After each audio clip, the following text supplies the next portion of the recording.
Okay mga kababayan, magandang araw po sa inyo lahat. Siyempre, ano muna tayo, showbiz muna tayo mga kababayan dahil mainit-init itong balita na ito, trending na naman. Showbiz muna tayo. Dahil alam naman natin na ang showbiz ay karugtong ng politika. Bakit?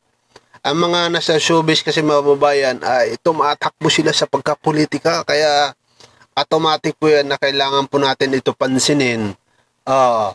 Bakit mga babayan? Ano ba nangyari dito sa showbiz na to? Bago lang ito nagparty ang ABS-CBN sa kanilang mga artista. Apo. At mga kababayan, nagkasuntukan. Sino ang nagkasuntukan dito mga babayan? Nagkaroon ng bukulan. Balita natin yung iba dyan, nabukulan. Yung iba natin, balita natin, yung isa doon ay natanggalan ng ngipin. Yung nguso, bumaliktad, isang artista. Sino ba ito mga babayan? Itong si Daniel Padilla versus Kylie Echari, Richard Gomez versus grupo ni Kylie Echari, at kung sino-sino pa mga kababayan, itong mga nagsuntukan dahil lang sa isang babae. Sinong babae mga babayan? Sinong babae? Pwede raw si Catherine Bernardo ang pinag-agawan? Pwede raw si Andrea Brillantes? Basta kung sino pa yung maganda Pero alamin natin kung sino ang dahilan mga babae kung bakit nagkaroon ng suntukan dyan. Alam mo naman ito si Daniel Padilla. Kita nyo naman mga babae, si Daniel Padilla hindi ito umuurong. Palaban ito mga babae si Daniel Padilla. Lalo na si Richard Gutierrez. Diba? Hindi po Gomez Gutierrez. Kasi po mga babae, grupo po yan Richard Gomez at Richard Gutierrez at saka Daniel Padilla ay grupo po yan sa Incognito. Diba? Kaya kasama nga dyan si Ian Mineracion. Diba? Magbabarkada po yan. Kontra naman dito sa kabilang grupo mga babayan dahil sa babae. Nagsisilos po mga babayan. Okay? Siyempre, bago natin punta ng video mga babayan ay bago lang kayo sa channel ko? Bago lang kayo, no? Subscribe ka na. Baka maunahan ka pa ng iba. Subscribe ka na po at saka i-click ang notification bell. Yung parang bell dyan. Click nyo po yan. Tapos all. Lagay mo sa all. Para update kayo palagi sa mga video natin na ina-upload at saka live natin. Okay? Tapos paki-share po ng video natin at paki-like. Okay mga babayan, simple lang naman yun. Libre po yan, wala pong bayad dyan. Wala pong bayad dyan, alright? Okay mga babayan, narito ang balita. Online ang umano'y nangyaring gulo sa after-party ng ABS-CBN Ball sa pagitan ng grupo ni Daniel Padilla at Kyle Echari. Tanong tuloy ng netizens, si Catherine Bernardo nga ba ang dahilan? Ang veteran entertainment host na si Christopher Min may inside scoop sa nangyaring insidente. Nasa frontline ng balitang yan, si MJ Marford. The biggest names in showbiz, nagsama-sama for a night of spring-themed fashion sa ABS-CBN Ball 2025. Pero bukod sa mga garang bihis at ayos na mga dumalo, usap-usapan din ang umano'y gulo sa pagitan ni Daniel Padilla, Richard Gutierrez, Kyle Echari at JK Labajo. Sa 1PH show na Christopher Minute, nagkwento si Nay Christy. Ayon sa aming sources, si Daniel Padilla ay nananahimik. Biglang lumapit sa kanya si Kyle Echari. At meron silang pinag-usapan na parang tumigas yung salita nung Kyle kay Daniel. May umaali-aligid si JK Labajo. Si JK, panguso-nguso na para bang upakan mo na, parang ganon.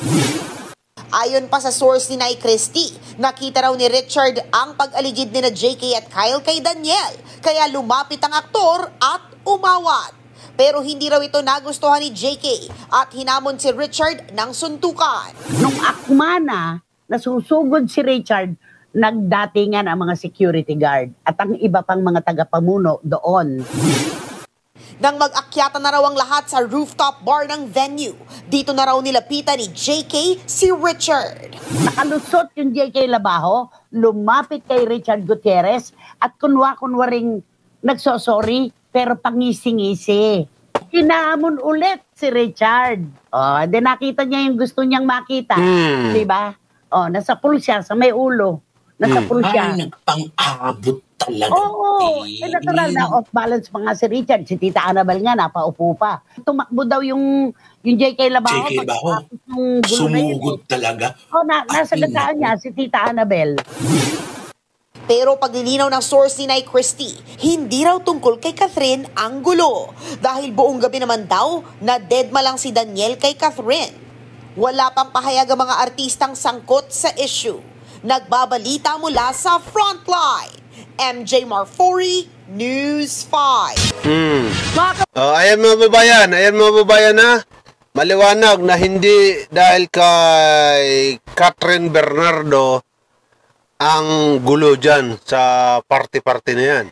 Hindi po, dahil po yan sa angas ng kabilang grupo na pinatulan naman nila Daniel Padilla. Siyempre, hindi pa tatalo yan. Tsuhin niya kaya si Ruben Padilla. Patatalo ba yan? Diba? Siyempre, nakita niyo naman mga babayan yung tsuhin niya na si Ruben Padilla. Diba? Sinapak itong si Richard Gomez. Hanggang ngayon, hindi pa nahuhupa yung pananapak ni Ruben Padilla. Kaya, tinamang ginagawa ngayon ni Richard Gomez. Todo sip-sip kay Ruben Padilla, di ba? Di ba? Ganyan ang mangyayari sa mga kababayan natin na ang iniisip palagi tapang. Mga kababayan, malinaw po na hindi po ito dahil sa babae na kanilang pinag-awayan. Hindi po. Dahil kung totoosin, kahit ano pang away ninyo, kung si Catherine Bernardo naman ay mahal na mahal niya itong si Daniel Padilla. Di ba? Ang balita nga natin dyan, nagkabalikan na yung dalawa ng palihim. Di ba? Wala tayong magagawa dyan kung yan talagang gusto nila mangyari. Di ba? Kaya yan, yung isa doon na artista na sinapak ni Richard Gutierrez ay tumabingi ang mukha. Isang sapak lang parang napakyaw daw tumatakbo daw ng hilong-talilong ganun-ganon yun ang takbo mga babayan hirap na hirap daw ang takbo niya talagang yung mukha raw sabi niya, dalhin niyo ako sa ospital. Siyempre, sinapak pa naman ng pagkalaki-laki. Hindi lang sa kalsada ang init ng ulo ngayon, umabot na po sa mga aircon. Bakit aircon? Di ba aircon yung mga artista na yan, nasa aircon? Umabot na po sa mga artista ang init ng ulo ng panahon ngayon. Kaya wag kayo pa kapante dyan, ha? Kaya mga babae yan, ha? Good news po yan. Ay, good news. Bad news po yan, bad news po. Pero ang good news, walang nasaktan. Na si Daniel Padilla hindi nasaktan. Si Richard Gutierrez hindi rin nasaktan. Ang nasaktan yung kabila, yung kaaway. Na tumabingi yung muka. Isang sapak lang, binigwasan daw ni Daniel Padilla sa sikmura ay talagang nag-iiyak-iyak daw umiyak-iyak daw mga babayan. Di bale, hindi natin alam kung anong nangyari dyan. Okay? Okay mga babayan, hanggang dito na lang muna tayo. Sa mga hindi pa naka-subscribe, subscribe na po. Baka maunahan pa kayo ng iba at saka pakilike na rin po ng video natin. Okay? Salamat sa inyo lahat.